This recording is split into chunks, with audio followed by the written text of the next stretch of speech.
ယ်သူလဲကိုညိုလား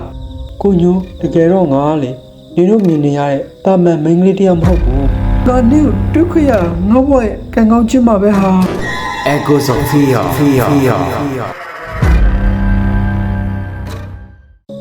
အညာဆောင်တွင်မို့မြောက်ပြန်လေးကရိုးခိတ်မတက်အေးစိတ်နေပါတယ်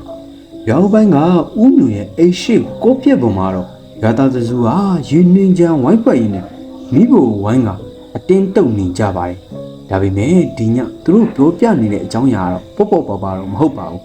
တွေ့ရလို့ချောက်ချားစေတဲ့ဟုတ်ကောင်ရဲ့သတင်းပါရွာထဲကကျွဲနွားတွေဦးတွေပြက်ကလေးစားတွေဖောက်စားခံရတဲ့အဖြစ်တွေကစက်တိုက်ဆိုသူတို့ဖြစ်လာခဲ့တာကိုငါတော့မျက်မြင်ကိုယ်တွေပဲကွာဒေါ်ရွှေကြီးကအိမ်ဖက်ကနေပြီးတော့မဲမဲတက်တက်အဟိမင်းကြီးကိုလေးပဲထောက်ပြီးတော့ပြေးထွက်လာတာငါမျက်စိနဲ့တက်အပ်မြင်လိုက်တာဟဲ့နေစမ်းမအောင်ဒေါ်ရွှေကြီးကမိမလေးကွာခုလိုအစိမ့်လိုက်ဝါစားတက်တဲ့အညတရားပညာမျိုးအောင့်လန်းပညာမျိုးဆိုတာယောက်ျားတွေပဲလောက်တာမဟုတ်ဘူးလားအိုးဒါဆိုဒေါ်ရွှေကြီးကတကယ်ဖုံးဝင်စည်းခံရတာများလားဟင်ခုံပေါ်မှာထိုင်နေတဲ့ဦးညွန့်ကတော့စကားစမီကျုံးနေကြတဲ့ရာသားတွေကိုအာယုံစိုက်ကြည့်နေကြပါတယ်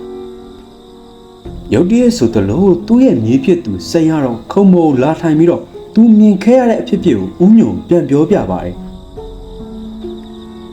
ဦးလေးတကယ်ပြောတာဗျကျွန်တော်ကဒေါ်ရွှေကြီးကလေအမျိုးသမီးဖြစ်ပြီးတော့ဖောက်ကောင်ဖြစ်နေတာဗျ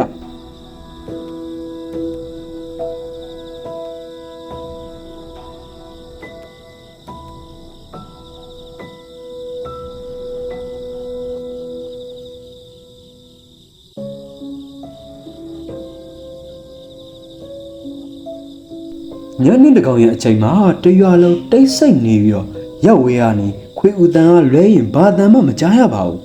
စိန်မောင်တယောက်ကအိပ်ပျော်နေတော့အခန်းရှိကတရှူးရှူးနဲ့အတန်ကြီးကြားလို့လက်နုံးလာပါတယ်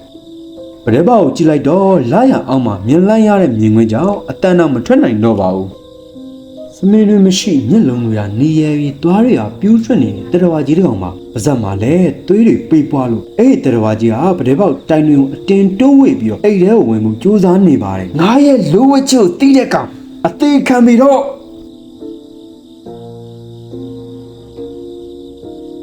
ဟဲ့အောင်စိတ်မောင်ဖဲစမ်းဦးညိုကတော့နှလုံးပြူတနက်ကိုဆွဲပြီးတော့အခန်းထဲကိုပြေးဝင်လာပါတယ်ဦးညိုရဲ့အော်တန်ကြောင့်ဖုတ်ကောင်ကြီးဟာဟိတ်ဟောက်တန်ပြီးလူလိုမဟုတ်ဘဲနဲ့လေးဘက်ထက်ကလင်းညံလောတဲ့အချိန်နဲ့ပဒင်းပေါကနေပြီးခုံစင်းပြေးသွားခဲ့ပါတယ်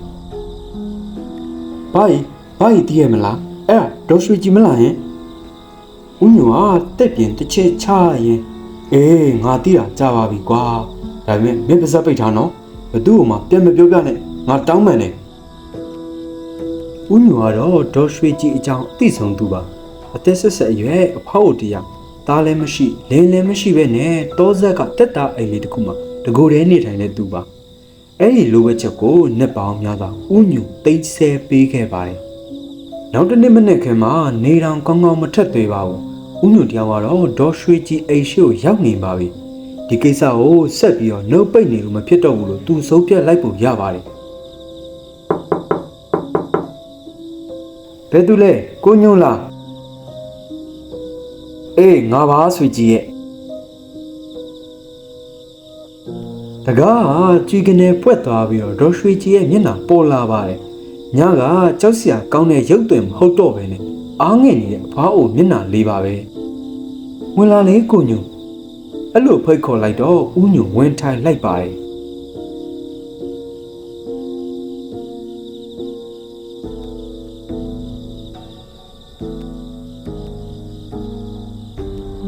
နင်ငါ့ရင်ဘာလာလောက်တာလဲကိုညို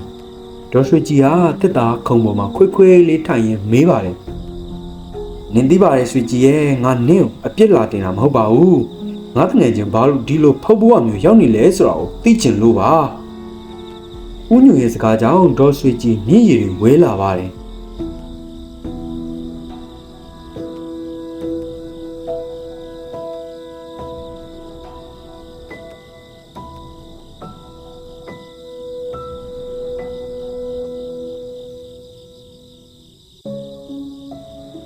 ကိုညိုရဲ့နင်ငါ့ကိုယော်နေမလားဟင်မယော်ပါဘူးဟာငါတို့ကငယ်တငယ်ချင်းတွေပဲဘာပဲဖြစ်ဖြစ်ငါနှစ်ဘက်ကပါပဲ ဒေါ်ရွှေကြီးတယောက်ဟာငိတ်သက်နေဟာနေနှစ်ပေါင်90လောက်မျိုးသိပ်ထားတဲ့သူ့ရဲ့ဘဝဇက်ကြောင့်အတန်တူလုံးနဲ့စပြောပြလေပါတော့တယ်ဦးညိုကမြနားထောင်ရင်ကြောက်လန့်စိတ်တွေပျောက်ပြီးတော့သူ့ရဲ့တငယ်ချင်းအတွက်တနာကယူနာတက်နေမိပါတယ်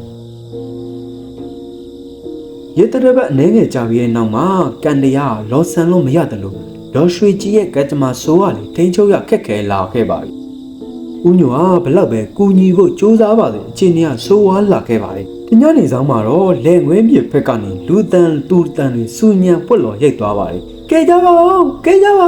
နောက်ကိတ်တန်နေပြီဟဲ့ဦးညိုဟာပြေးသွားကြည့်လိုက်တော့ရွာသူမရွှေရဲ့အော်တန်ဖြစ်နေခဲ့ပါတယ်လဲငွေထဲမှာဒေါ်ရွှေကြီးရဲ့ဖုတ်ကောင်တွေဟာနွားတကောင်ရဲ့ဝမ်းပိုင်ဖောက်စားနေအောင်မြင်လိုက်ရပါတယ်မျက်လုံးတွေကလည်းရဲလို့ရွှေကြီးတော်တော့လေရက်စံဦးညိုကတော့အော်ဟဲ့တားဆီးလိုက်ပါတယ်ဖုတ်ကောင်ကြီးကဦးညိုဖက်ကိုလဲကြည့်ပါတယ်မျက်လုံးတွေကလည်းအသိစိတ်လော့ပြီးတော့သွေးစာနေတဲ့အယောင်နေပါပဲဟဲ့ဒေါ်ရွှေကြီးတကယ်ပဲဒေါ်ရွှေကြီးဖြစ်နေတာပဲရွှေရဲ့အော်တန်ကြောင့်ရွာသားတွေဒုတ်ဓာလက်နဲ့ကိုစီနဲ့ရောက်လာခဲ့ကြပါတယ်တကြဟေးဒီကောင်မကြီးကိုအရှင်မထားနဲ့ပိတ်ကြကွာအိုးမလုပ်ကြပါနဲ့ဗျာနေကြပါဦးဦးညိုကတားပေမဲ့နောက်ကျသွားခဲ့ပါပြီတင်းနဲ့တန်တွေဟာဆက်တိုက်ထွက်ပေါ်လာပြီးတော့ဟုတ်ကောင်ကြီးစီကနေပြီးတော့နာကျင်စွာအော်ဟစ်တန်ကြီးထွက်ပေါ်လာပါတယ်ဒေါ်ရွှေကြီးကတော့မြေကြီးပေါ်လဲကျသွားပါတယ်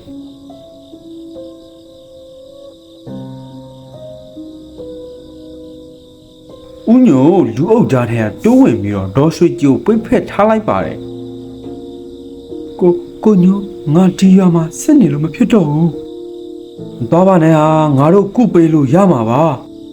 မျောတော့ဘူးကိုညိုငါစစ်နေတနေ့ကျရင်နေ့ကငါညံရှာမိလိုက်မယ်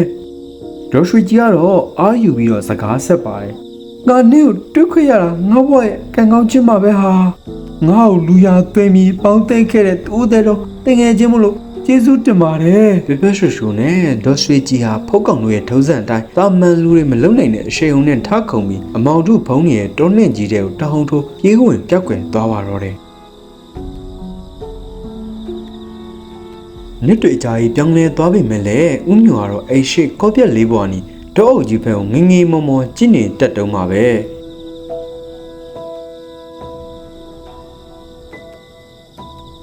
ရသားတွေကတော့အောက်လန်းပညာတွေလိုက်စားတတ်တဲ့ယောက်ျားတွေမှာဖြစ်တတ်တဲ့ဖုတ်ကောင်မျိုးကိုဒေါ်ရွှေကြီးကဘာလို့ဖြစ်ရတာလဲဆိုပြီးခုထိပြောမစုံဖြစ်နေကြတော့ပါပဲအမှန်တော့ဦးညိုတယောက်ပဲသိပါတယ်ကိုညိုတကယ်တော့ငါလေနေတို့မြင်နေရတဲ့တာမန်မိန်းကလေးတယောက်မဟုတ်ဘူးငါရဲ့မူလဘဝယောက်ျားတယောက်ပါဒေါ်ရွှေကြီးရဲ့ဝခံစကားတွေကဦးညိုနားတဲ့ပြန်ကြားအောင်လာပါတယ်ရွှေကြီးဆိုတာတကယ်တော့ရုပ်ရည်ချောမောတဲ့လူပြိုလေးတယောက်ဖြစ်ခဲ့ပူပါတယ်ဒါပေမဲ့သူ့စိတ်ထဲမှာတော့သူဟာမောင်ရတဲ့ခန္ဓာကိုယ်ထဲကိုရောက်နေတယ်လို့အမြဲခံစားနေရပါတယ်